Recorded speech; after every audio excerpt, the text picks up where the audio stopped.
Les ports de Haropa sont des acteurs engagés de la transition énergétique et favorisent la production d'énergie renouvelable sur leur sol. Le port du Havre va ainsi bientôt accueillir 2 nouvelles implantations. Une unité de fabrication de fondations en béton destinée aux éoliennes en mer et un hub industriel dédié à la fabrication d'éoliennes marines dont le financement vient d'être validé. Le conseil de surveillance a permis finalement de boucler, a acté le bouclage du plan de financement avec un apport massif de l'État de 20 millions d'euros qui a permis de boucler ces 146,7 millions d'euros de travaux que le GPMH va entamer ou a déjà commencé à entamer et qui vont se dérouler jusqu'en 2022. Siemens Gamesa implantera donc son usine de 36 hectares sur le quai Johannes Couvert. Elle comptera une unité de fabrication de pales et de nacelles, une zone logistique ainsi que des quais spécialement aménagés pour accueillir les navires spécialisés dans le transport d'éoliennes marines. Une activité qui devrait générer la création de 750 emplois.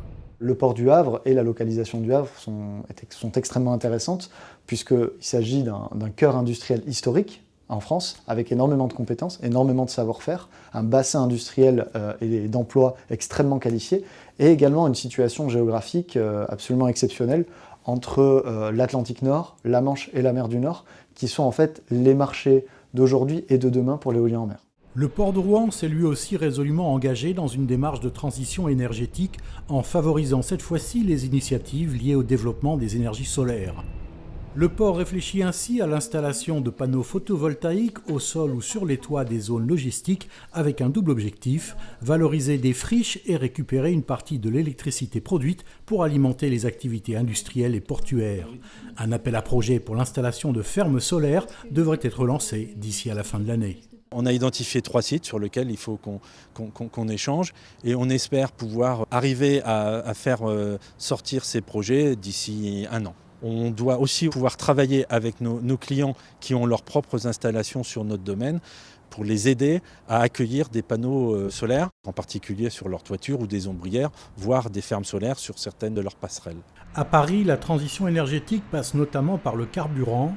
Haropa et ses partenaires ont inauguré la première livraison de GTL pour Croisi Europe.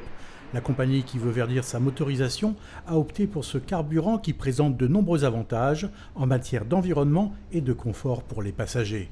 Nos passagers ne ressentiront plus d'odeur d'échappement parce que c'est un carburant inodore.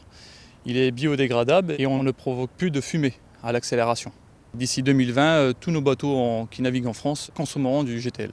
Destiné à devenir le premier carburant fluvial, le GTL sera bientôt livré à la plupart des compagnies parisiennes.